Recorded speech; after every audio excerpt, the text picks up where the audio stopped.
For 80 years, the longest undefended border in the world stood as proof that neighbors could build prosperity without suspicion. $8 trillion in trade flowed across that line since World War II ended. Every single day, $2.4 billion worth of goods crossed from Canada into the United States. Energy, aluminum, steel, lumber, pharmaceuticals, auto parts, the machinery that kept American factories running, American homes heated, American hospitals operating. Canada supplied 30% of American oil imports, 40% of American natural gas. The integration was so complete that economists stopped viewing them as separate economies and started calling it a single North American production system. On April 14th, 2026, at exactly 9:47 in the morning Eastern Time, that system died. Canada announced the immediate suspension of all commercial trade with the United States. Not a reduction, not a renegotiation, not a tariff adjustment, a complete severance. Every pipeline shut, every rail line stopped, every truck route closed, every shipping lane blocked. The border that had never needed defending was now sealed as tightly as any Cold War checkpoint. And the decision was not made by Canada alone. Within 22 minutes of Canada's announcement, 13 additional nations activated a coordinated economic isolation protocol that had been negotiated in complete secrecy over the previous 6 months. The European Union, Japan, South Korea, Australia, New Zealand, Mexico, the United Kingdom, Norway, Switzerland, Singapore, Chile, Colombia, and India simultaneously suspended specific categories of trade with the United States under a framework they called the Democratic Commerce Protection Alliance. Read those words again. 14 nations representing 42% of global GDP and 53% of American trade volume executed a synchronized economic separation from the United States in less time than it takes to watch a sitcom episode. This was not a sanction. Sanctions are punishments imposed by the strong against the weak. This was something the modern economic order had never witnessed. A coordinated defensive withdrawal by America's closest allies from economic integration with the world's largest economy. And it happened not because of war, not because of invasion, not because of any single catastrophic event. It happened because of a mechanism that American policymakers had convinced themselves could never be turned against them. Stay with me, because what just happened is not just the most significant economic event since the collapse of Bretton Woods. It is the structural realignment that historians will point to as the moment American economic dominance transitioned from inevitable to optional. And the full weight of it has not yet landed. To understand why this moment is so historically shattering, you need to understand what that trade actually was. When economists talk about $8 trillion in cross-border commerce since 1945, they are not describing luxury goods and consumer products. They are describing the foundational inputs that make modern industrial civilization function. Canada alone provided the United States with 4.3 million barrels of crude oil every single day. That oil did not just fuel cars.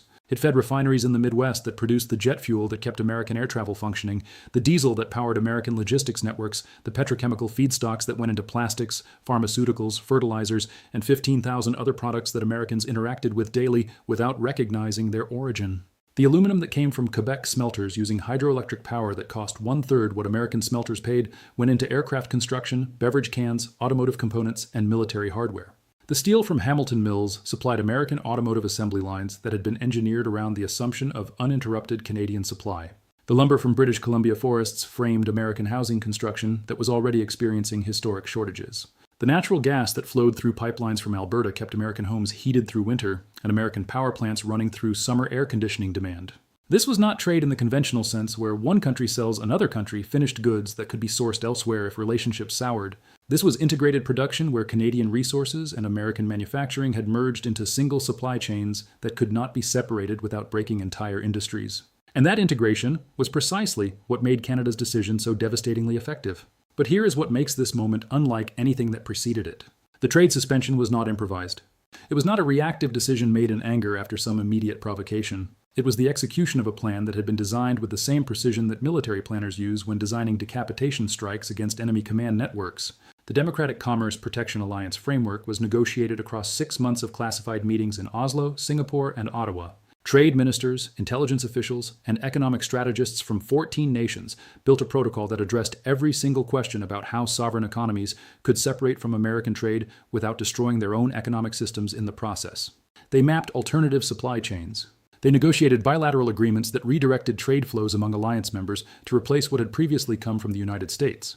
They established currency swap arrangements that would prevent dollar shortage crises when trade volumes dropped. They coordinated reserve releases and strategic stockpile activations to buffer against immediate shortages. They built legal frameworks that protected companies in their jurisdictions from American lawsuits claiming breach of contract. They created communication protocols that ensured the announcement would be simultaneous across all 14 nations to prevent the United States from isolating and pressuring individual members before the alliance activated. And they did all of this while maintaining completely normal diplomatic and economic relations with the United States. Canadian officials attended trade conferences in Washington. European commissioners negotiated regulatory harmonization with American counterparts. Japanese ministers discussed security cooperation. Australian diplomats coordinated intelligence sharing. Every signal indicated business as usual. Every metric suggested stable relationships. And beneath that surface, 14 governments were building the architecture for the most significant coordinated economic action in modern history. The trigger for activation was not what casual observers assumed. It was not tariffs, though American tariff policy had created tension. It was not climate disagreement, though environmental policy had driven wedges. It was not even trade imbalance complaints, though those had been constant background noise for decades.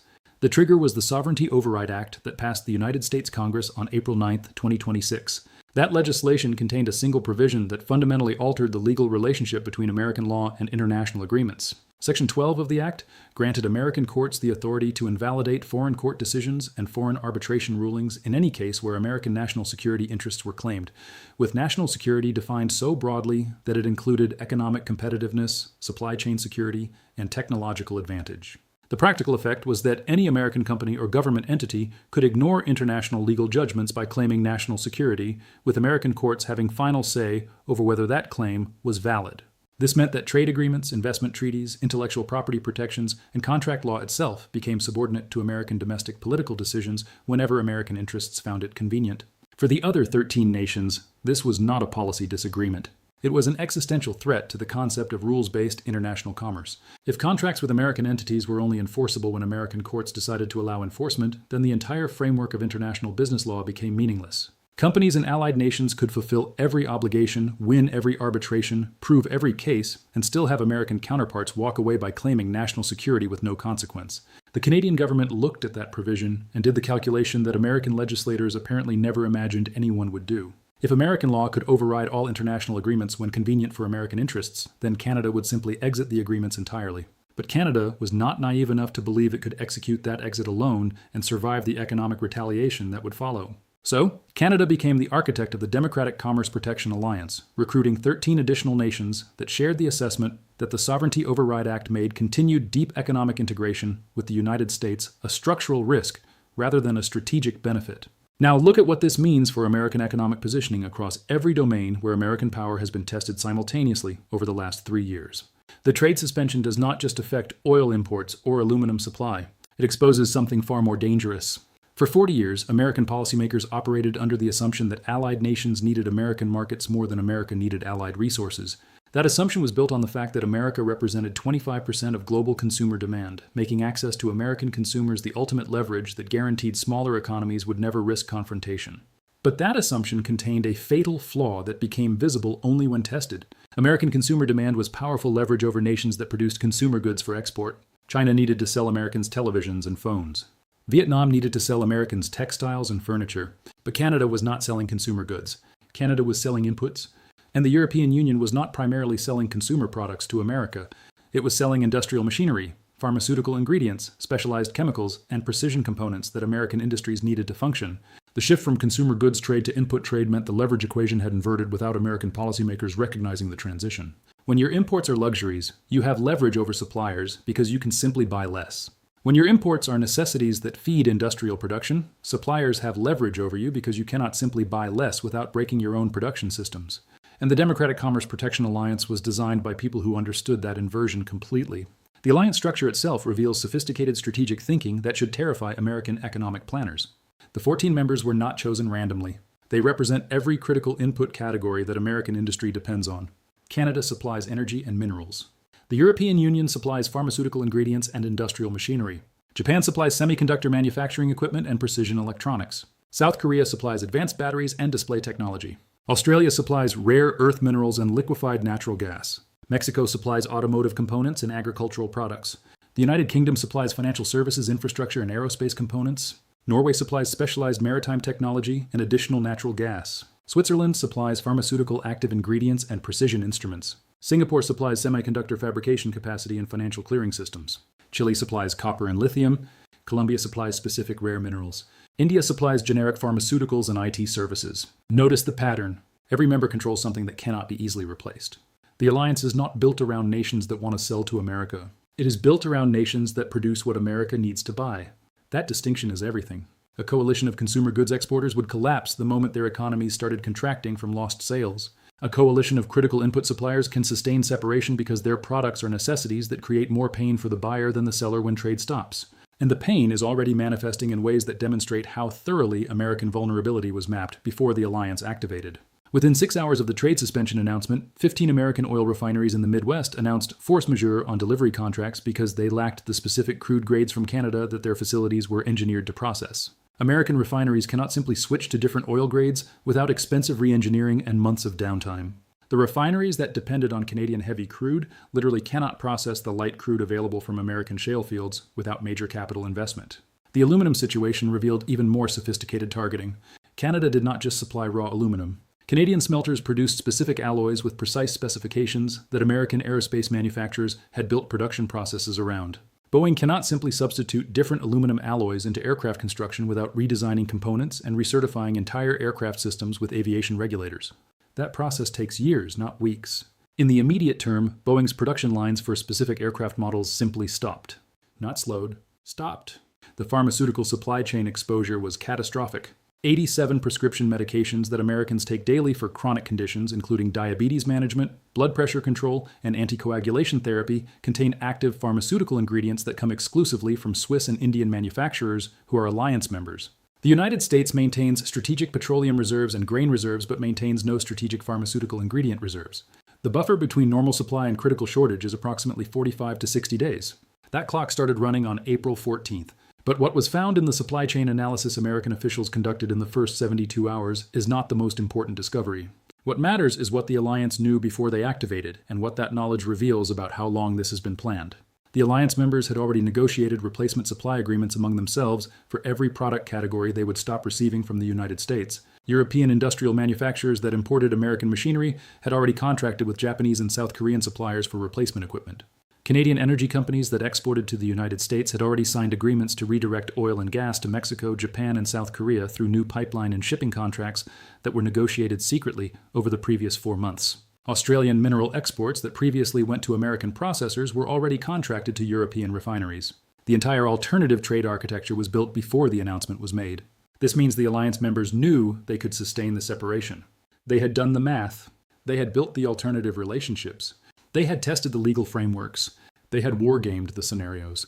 And they concluded that they would survive the transition better than the United States would. That conclusion is the single most important strategic revelation to emerge from this crisis, because it means America's closest allies conducted a systematic analysis of economic confrontation with the United States and decided the outcome favored them rather than America. From Washington's perspective, this represents a complete intelligence failure that will be studied for decades. American economic and diplomatic intelligence agencies completely missed 6 months of coordinated planning among 14 allied governments.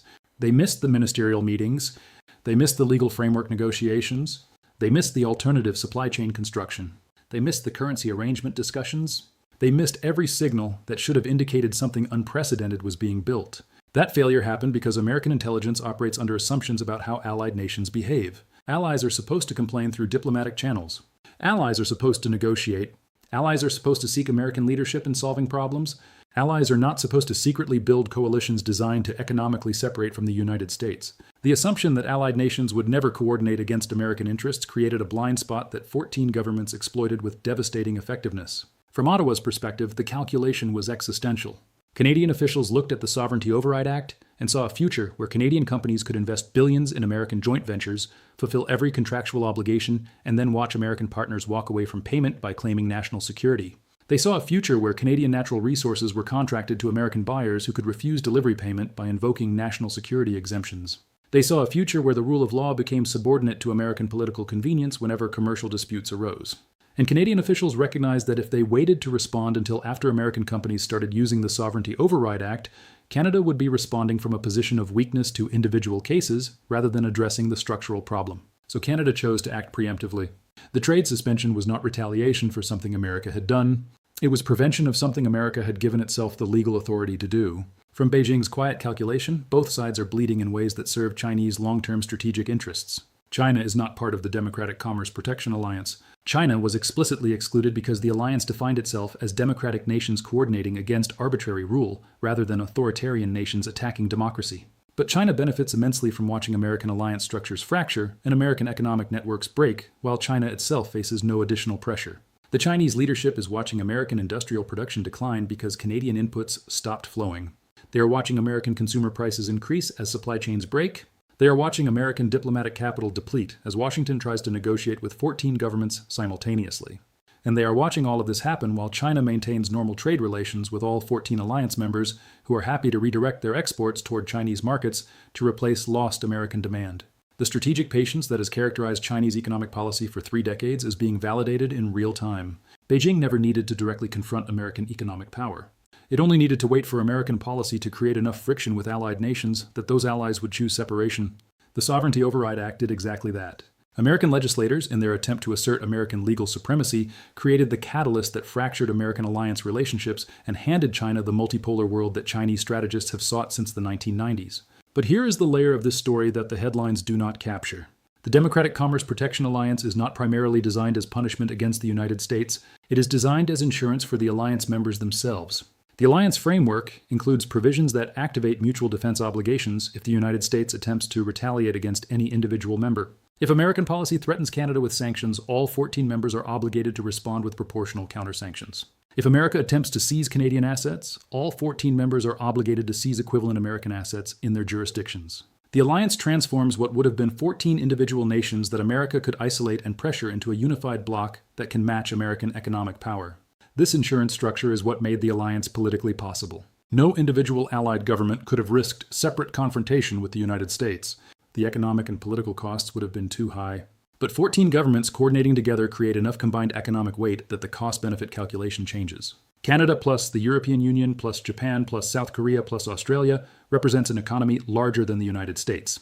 That coalition can absorb American retaliation better than America can absorb coalition retaliation.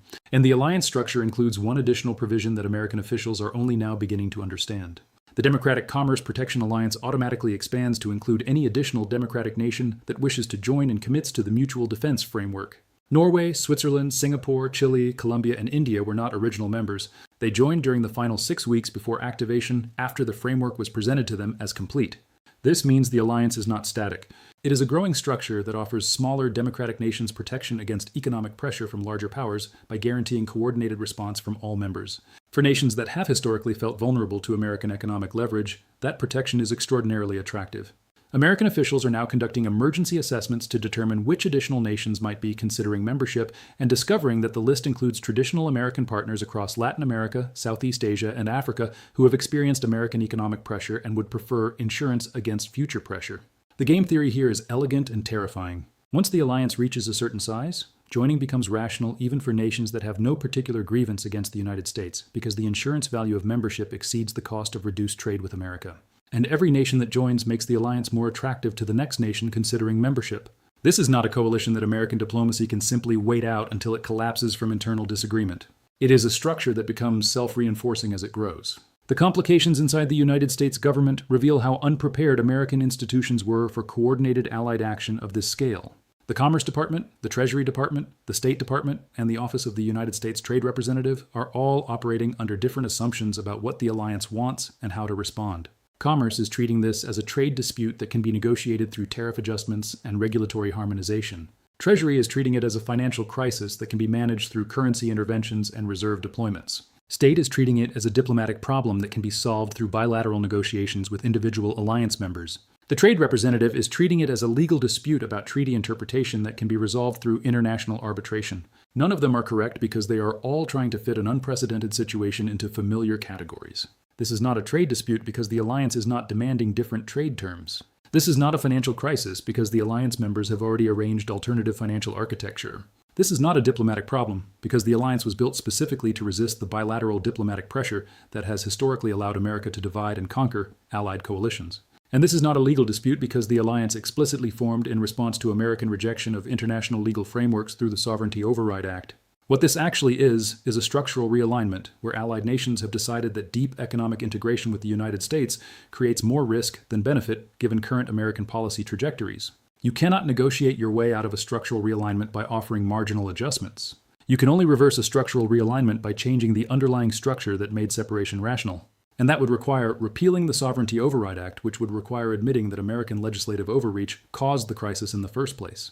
The domestic political cost of that admission is so high that no American political faction is willing to pay it.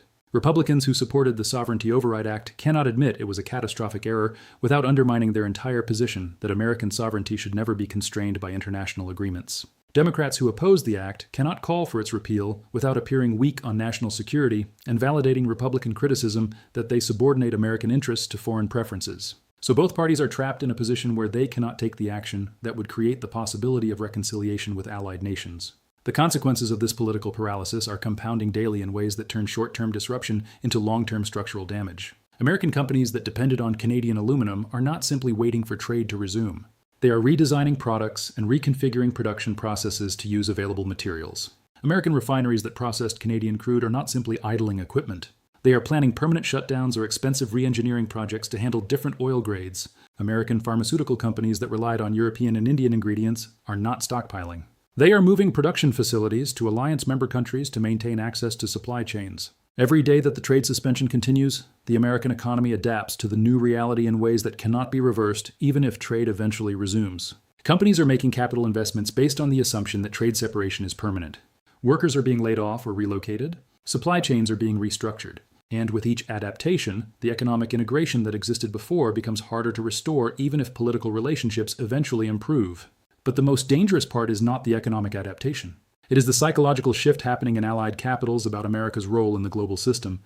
For 75 years, allied nations operated under the assumption that American leadership was essential to maintaining global order. That assumption justified accepting American policy decisions that allied nations disagreed with because the alternative to American leadership was chaos. The Democratic Commerce Protection Alliance demonstrates that 14 allied governments no longer accept that assumption. They have concluded that they can build alternative economic and security architectures that function without American participation. They have concluded that American policy has become volatile and unilateral enough that exclusion of America from their planning is preferable to inclusion. And they have demonstrated that they can coordinate sophisticated collective action that achieves their objectives despite American opposition. That psychological shift from viewing America as essential to viewing America as optional represents a transformation that cannot be reversed through economic concessions or diplomatic reassurance. It requires rebuilding trust that has been systematically destroyed over multiple administrations through policies that prioritized short-term American advantage over long-term alliance health. The clock is running on how long the United States has to reverse this trajectory before it becomes irreversible. Economic models suggest that if the trade suspension continues for 6 months, approximately 60% of the supply chain adaptations will be permanent. If it continues for 12 months, that number rises to 85%. Beyond 12 months, the concept of restoring previous integration becomes economically irrational because the sunk costs of adaptation exceed the benefits of reintegration. The answer to whether America can prevent permanent separation is still being decided. In Washington, in departments where officials who have spent careers building allied relationships are watching those relationships dissolve. In Ottawa, in Brussels, in Tokyo, in Canberra, in capitals where governments are discovering that coordinated action against American pressure is politically popular with their domestic constituencies. In corporate boardrooms where executives are calculating whether their company's futures lie in American markets or alliance markets. In all of these places, decisions are being made right now that will determine whether this crisis becomes a temporary disruption or a permanent restructuring of the global economic order. The world is watching. The precedent has been set, and the clock has never been closer to midnight.